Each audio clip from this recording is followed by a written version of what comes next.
Hello. Is it too loud or? Okay. Huge crowd, obviously.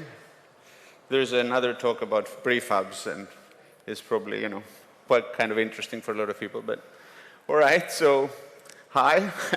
My name is Filippos, and this is Martin, and we are the 2/3 of a small VR company in Sweden called OutHere. And I work as a creative director, and Martin is our developer director. And it's roles that we actually continue having from the agency that we used to work at below, and that's kind of a little bit the story that we're going to take you through. So we'll talk about the automotive industry, mostly cars, to be honest, and then the role virtual reality and in general XR is playing today, and how we think things are going to develop, and what we've learned through the years that we've been working within marketing, communication, and now the past few years with virtual reality. So I don't know if any of you is familiar with this kind of what they call the path to purchase funnel, but it's a kind of a standard, like strategic, structure for that the whole industry across all kinds of marketing is using. Car industry is using that very much, and it's basically looking at which point within the customer relationship you can create, relationships and connections and touch points. So, from the point that someone actually looks at a new car on the street or in an ad, which generates a level of awareness, until you actually get a certain point of information, so you start having an interest in a certain vehicle, let's say, and then you go into considering to buy it. This is the point at which you perhaps, visit the site and do some configurations, get an overall price, maybe visit a dealership, and then, of course, the high point, which is the purchase point where you buy, and then where the real value is actually in loyalty. So this is the point where your car is going to be changed for a new one, and then you're going to get a Mercedes or a Volvo or an Audi again. And this is where basically the real value for marketing exists.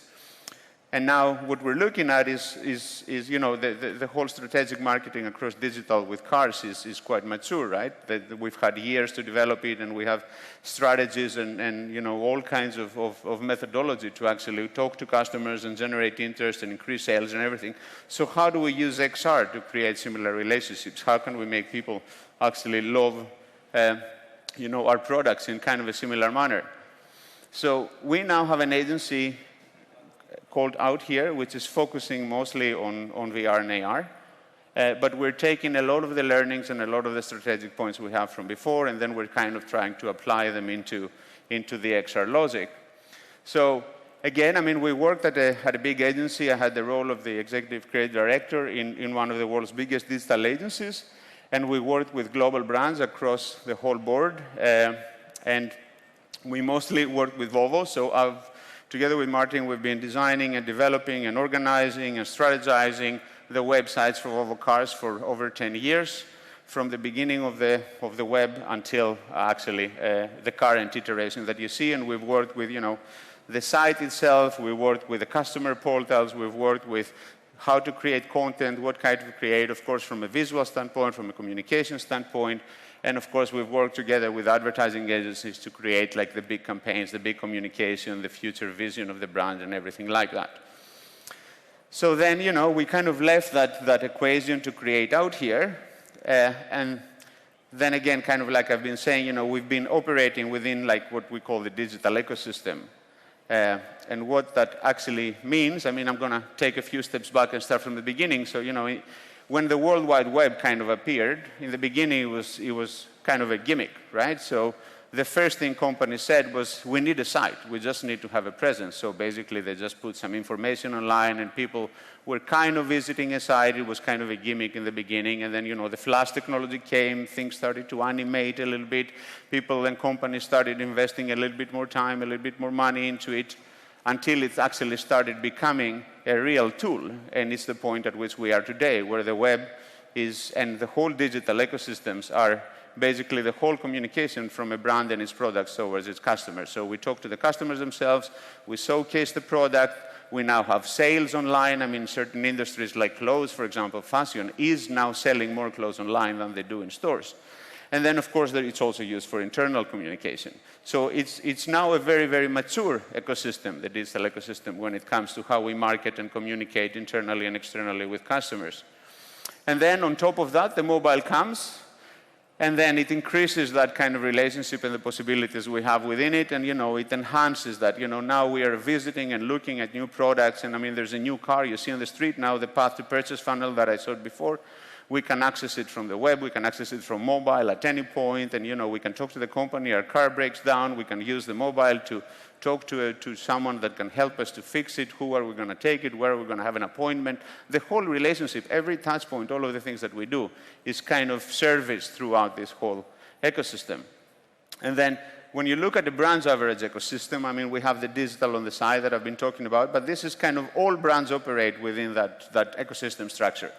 This is where they collect the data, they have the communication, all the campaigns, the advertising, the films on TV, they have, of course, the stores, the dealerships, they have the e-com, they have the social channels, everything like that. So this is kind of like, let's say, the average ecosystem. And then if we isolate digital a little bit onto the side, and then we look at you, this is, before we left the big agency, this is kind of how things operated. Maybe all of you know this, maybe some of you do, but let's say, okay, that you have the digital ecosystem, and then we look at you. So what we're going to do is we look at your digital footprint. This is all that you do online, and we now know that. And lately, you've been listening and reading a lot about, what's been going on with that and how much the web is telling companies about us and what we're doing and what we're listening to. So in the agency that we worked with, we actually had tools, and we had agreements, and we had channels that we actually had a total understanding and knowledge of who you are and what you do online. So we knew the sites you visit, we knew the places you were at online, we looked at your social channels, we knew the stuff you buy, and we could do that by your Facebook channels and by your posts and by your credit card receipts. We knew the channels you're looking at online with Netflix, with everything that's kind of registered and recorded.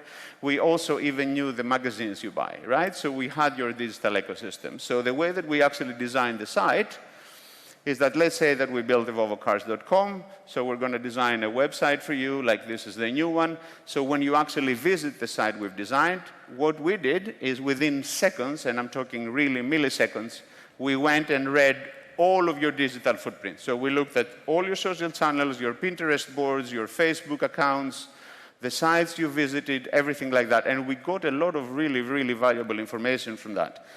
Then within milliseconds again, we returned that information back to the page. So basically now what we did is we presented you with a page that knew that you were living in the country, that knew that your favorite color was red, that knew that you had a child and a dog. So basically, when you landed on the volvocars.com page, you were presented with a red car, with a wife and child on the side, with a dog somewhere in the picture, and the background was somewhere in the country, and all the information of that page was related to you. And this is a little bit what that thing looked like.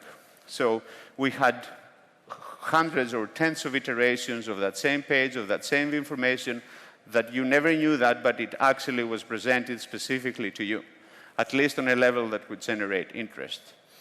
And it was, the big case for data. We could read so much data through the digital channels, so we could know so much stuff about you.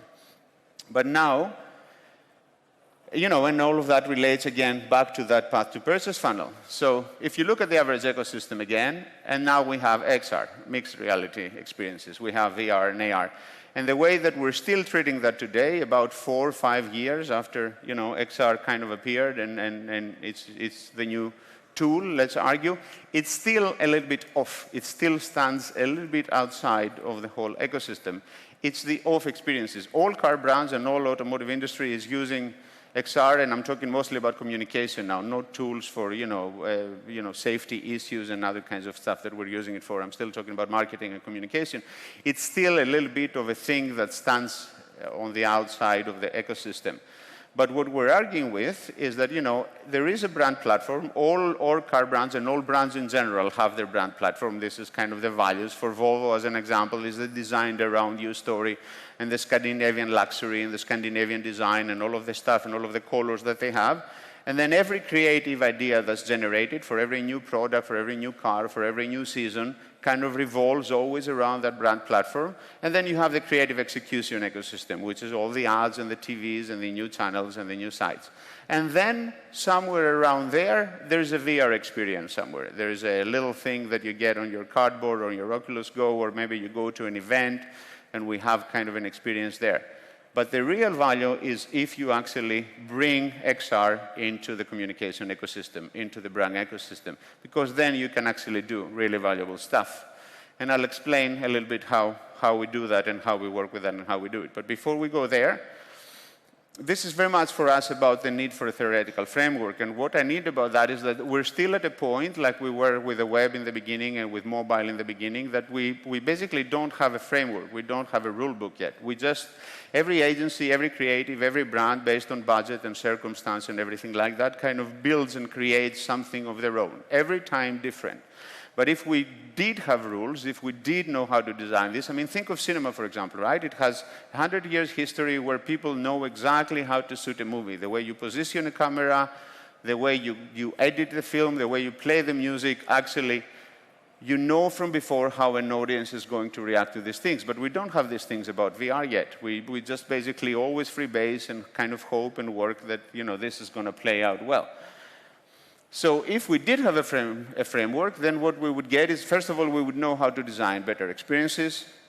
We would know how would people experience these things that we're building, and that would basically generate success. And what we mean about success is that you can, like I said, have built better experiences, and most importantly, actually get more people to buy into mixed reality technology. We're still at a point where, you know, it's still a gimmick. We were envisioning that, you know, by now, about 5 years after everything appeared, it would be on everyone's homes, on everyone's lips, on everyone's hands, but of course we're not at that point yet.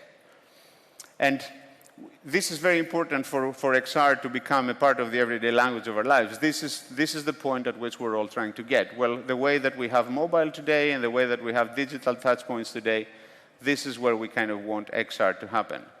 And like I said, you know, the original predictions of how this industry was going to grow and the way that it's grown up to the few years since it first appeared aren't exactly yet aligned. Things are going to change slowly, and we all hope that, but we're still kind of, you know, struggling a little bit with it. Still hasn't caught up to the point and level that we all want it to. And that relates very, very much about our ability to create the right content for stuff. And the right content is the right stories, but also, you know, the things that are going to generate interest to people in order to actually buy the stuff. There is another reason why this is going on, and it's basically the difference in how marketing and marketing managers and brands and the customers that we can have are measuring success between traditional media and digital media and virtual reality experiences. And it relates very much to this. I mean, you know, this is a campaign that the whole world saw, that if any of you are working in marketing, I'm certain that you have clients that are coming and saying, we need the viral thing, we need the new, and the next epic split, we need another epic split. But they're not the same thing at all. I mean, with digital touch points, you're looking at how many people are going to visit it, how many cars you're going to sell through that, how many test drives you're going to generate. But with VR, it's completely different. I mean, we've built experiences that are kind of traveling the world 5 years later, still solving practical solutions. So the success is very different. We did a campaign for Husqvarna a few years ago that is still on Steam and is still being downloaded and played 5 years later, so creating a connection between brand and customers, like 4 years later, something that you, for example, will never get through kind of a marketing structure. We're still doing all the wrong things, you know.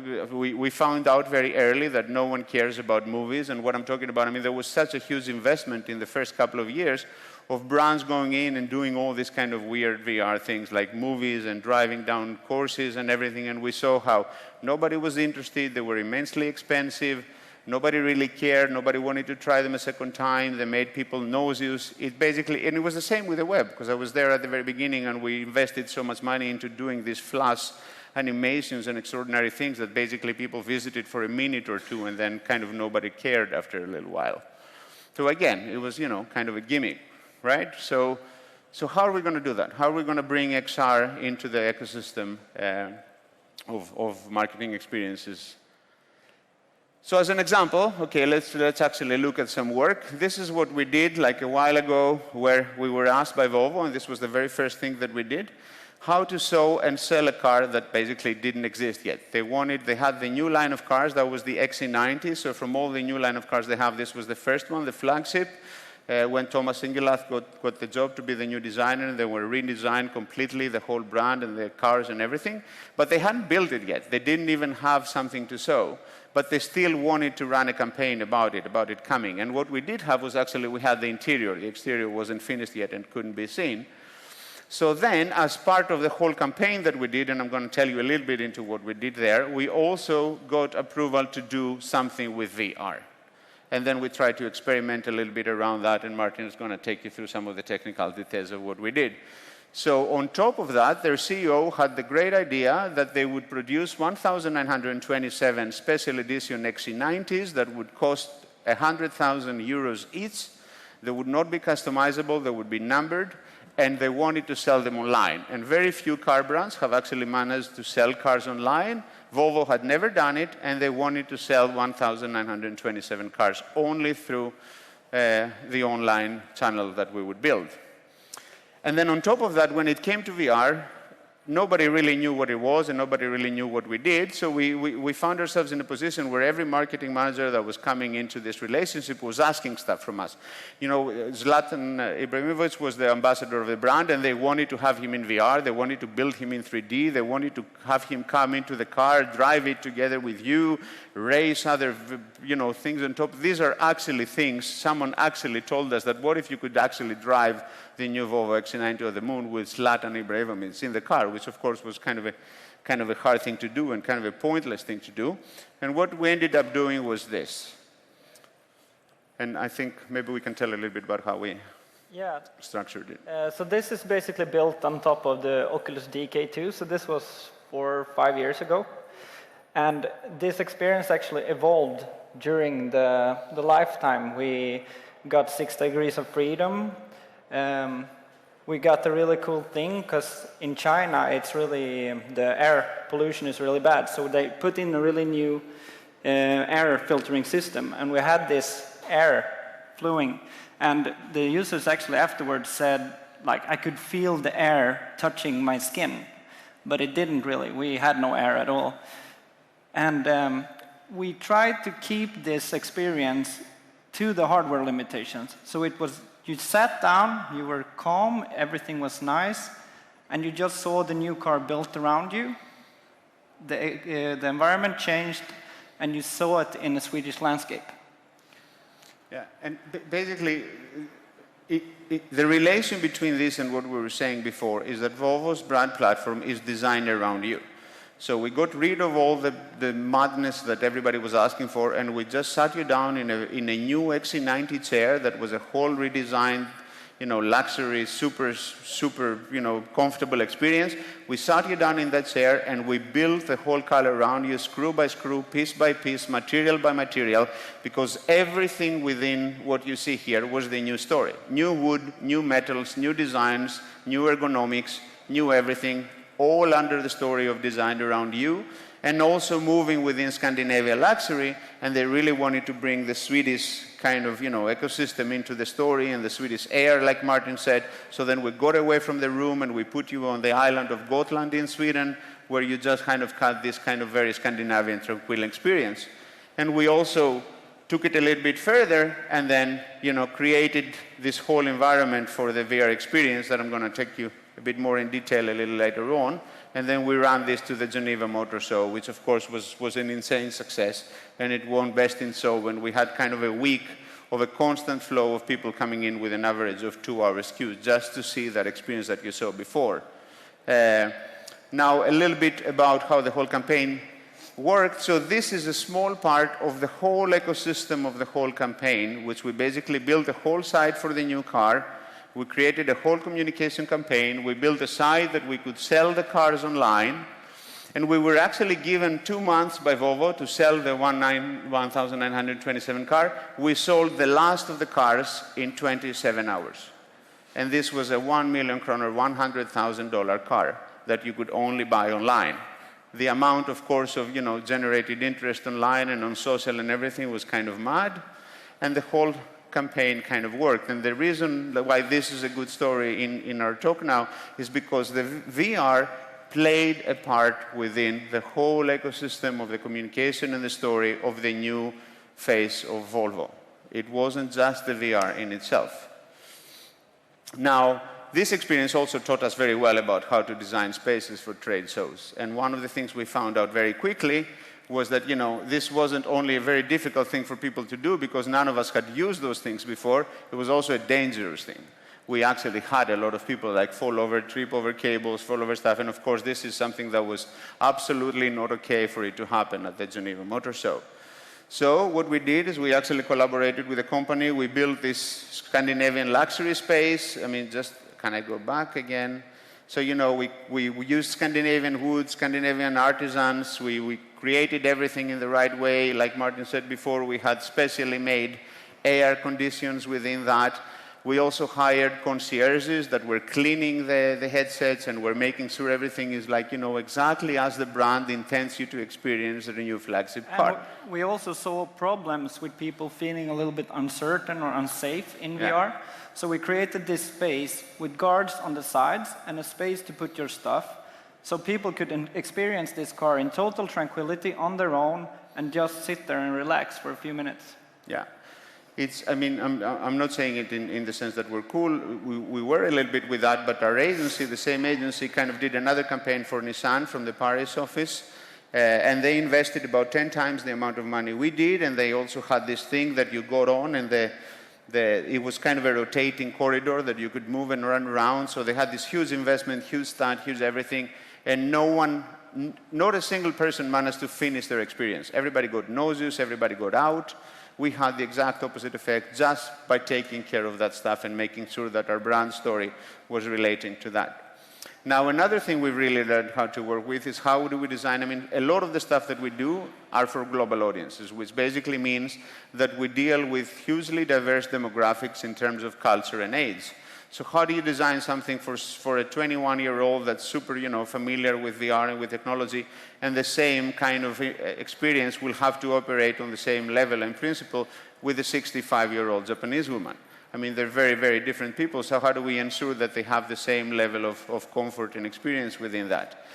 So before we go there, one thing that we did very wrong at the agency, and still agencies do, the big digital agencies are still like a touch point for where brands go to order VR and AR experiences. One problem there is that agencies still use UX designers for VX design, for visual experience design. They're very, very different things. You don't design experiences for VR the way that you design interaction experiences. They just have very, very different principles. We're very, very mature now into knowing how to design a page or a mobile page to make sure that you know where to click, you know where to go, you know how to scroll, you know where the help is, but that's not the case for VR.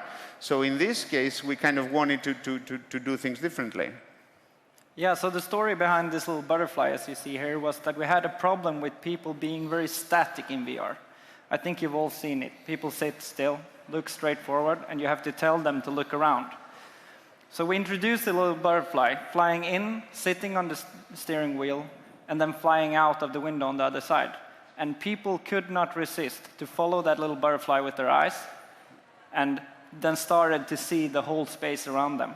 And we tried to introduce this in all of our experience, to have small glimpses, to have them just either go horizontal or vertical, to just see the space they're in and introduce the way VR works.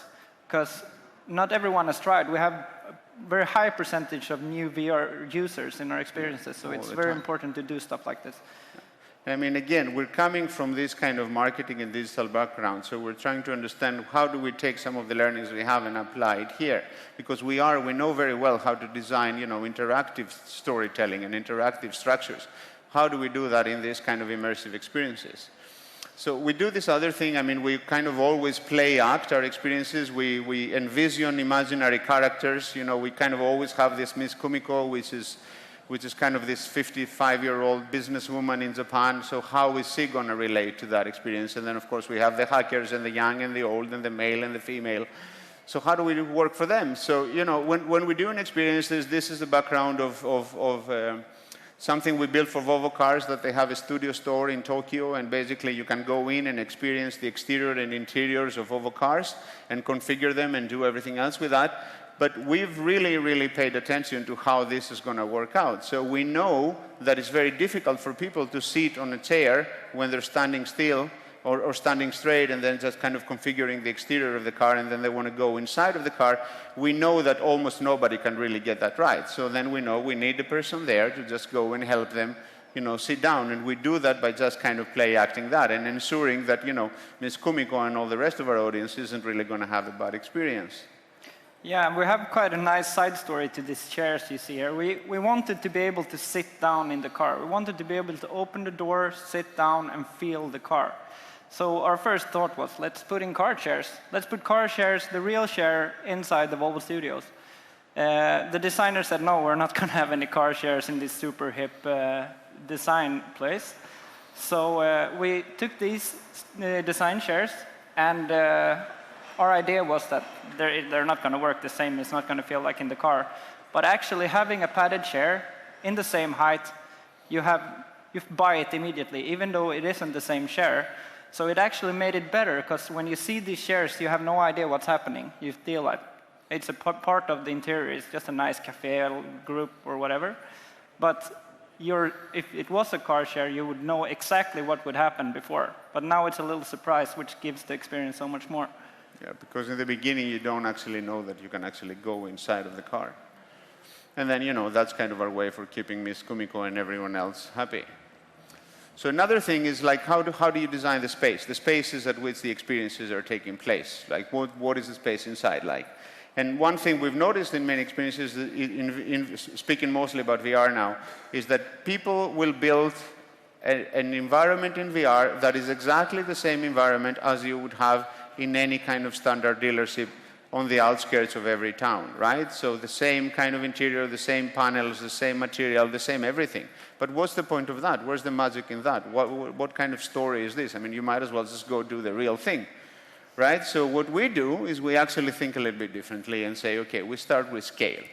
And scale is important because, you are in this magical place and you have this freedom. I mean, this is what VR is about. It gives us freedoms. I mean, why should you have a 150 square meter environment if you can have, any type of world that you want? And this is kind of how we can actually structure and generate certain types of feelings, because these things are kind of important. So in our pre-sketches, we say, okay, our dealership, our configuration environment is actually 2,000 square meters high, big, it's 40 meters high, it has big sky windows, and it's also placed on top of a mountain in Iceland. Why not? I mean, this was a good story for this case, but we always kind of try to say, where's the magic? Where are we having fun? How are we creating these certain types of feelings? And then the next thing that we do is we look at you. We look at your user again. So what we actually look at here is where you're placed within that space and what is going to happen throughout the experience.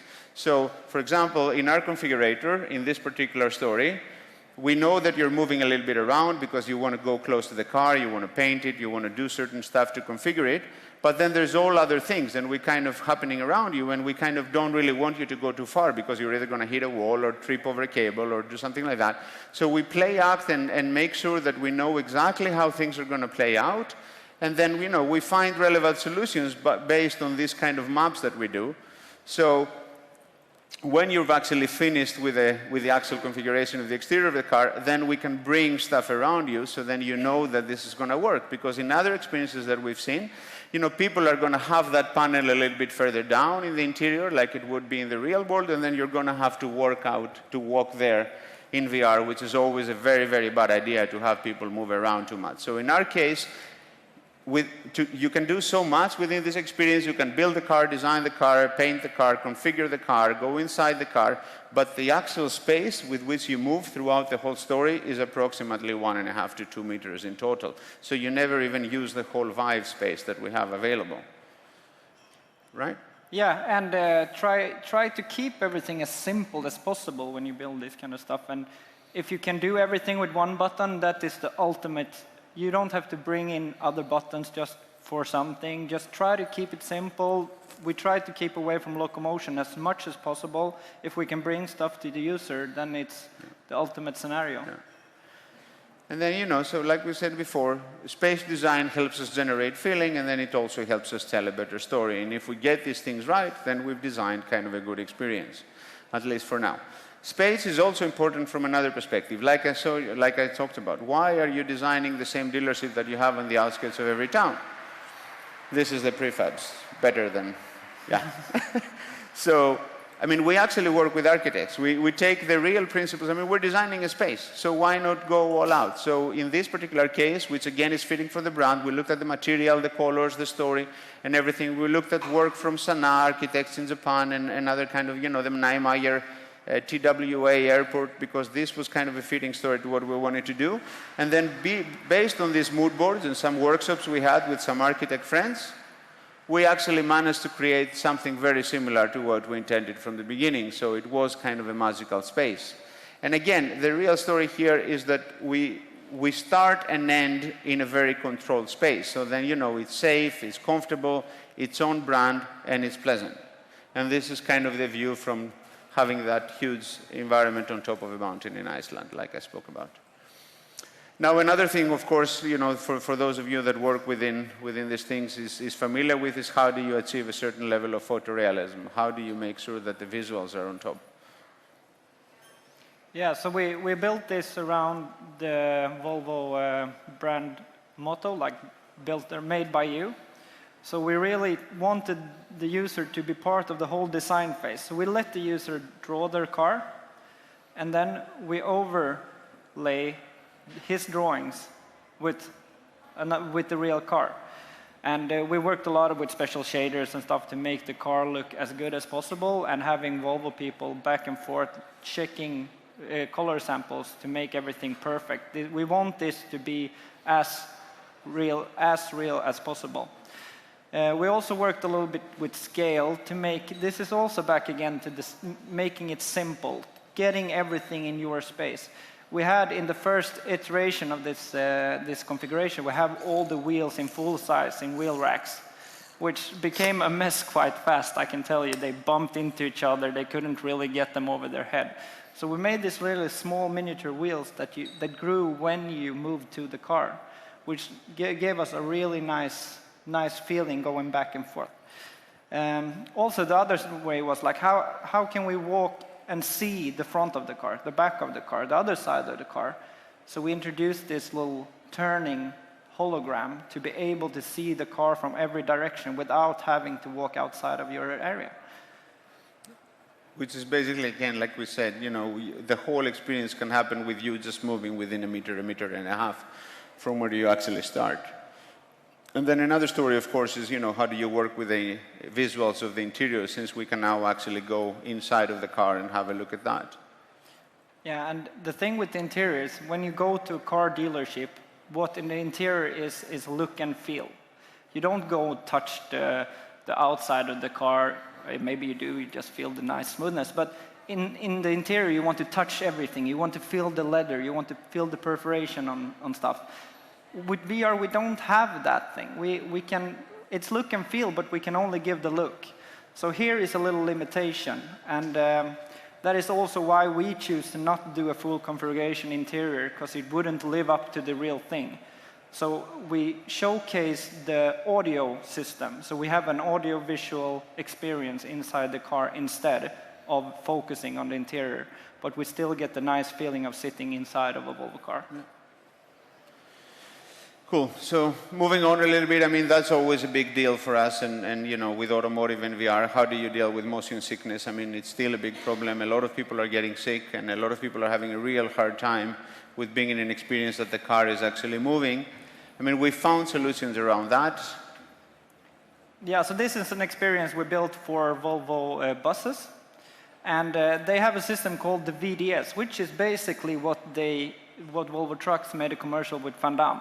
It's a really nice power steering that you could keep the truck really steady, and you can basically steer it with your pinky finger. And they realized that 10% buy this system if they haven't tried it. But if they try it, it's raised to 90% buy rate. So our problem was, how do we get people to buy this without flying them to Gothenburg or wherever to try the buses?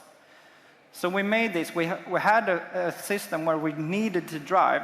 So we took every measurement possible to be able to remove nausea. So we built this. It's 25 kilometer maximum speed, as little detail as possible. And we turn on and off this system to show the differences on different surfaces, in roundabouts, and such. If we go to the next one. Yeah. We also, no system is perfect. There's always going to be a small percentage that is going to feel nausea. So we had this TV in front of the user. They're driving in the real rig. And as soon as they feel a little nausea, they could just take off the headset and keep driving immediately on the TV instead. So, just another way to solve it. But this was, in general, another big solution, because the problem for Volvo buses is how do we solve the system?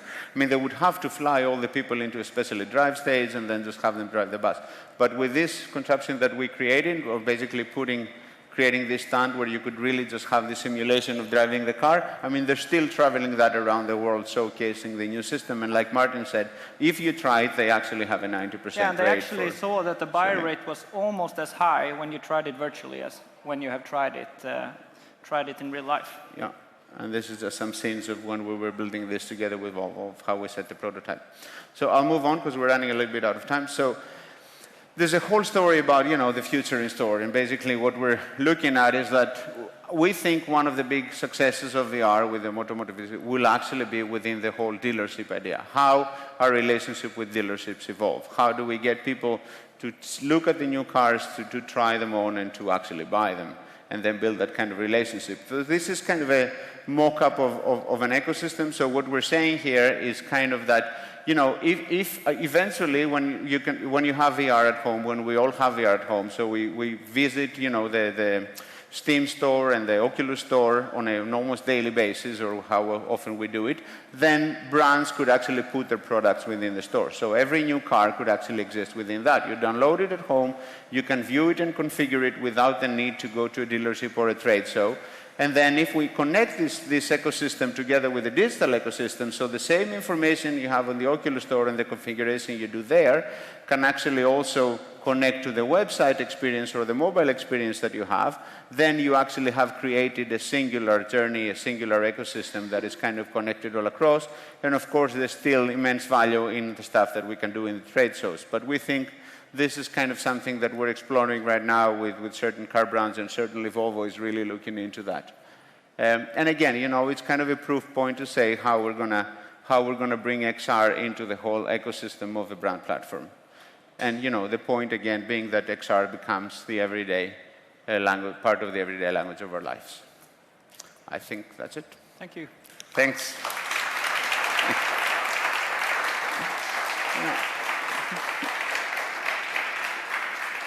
Yeah. I think we have time for some questions. Yeah. If there's any. Any questions or? Crystal clear. No? Yeah. Yeah. Yeah. Sorry. Yeah, you can actually find it in the studio stores. They have one in Stockholm, one in Milan, and one in Tokyo. And I think now they're opening up in New York, and the plan is to do it in... So you can actually go there and look at the... And they do one for every new car. So you can actually go and try them there, if you're ever in these towns. Yeah. Yeah. Thanks. Thank you.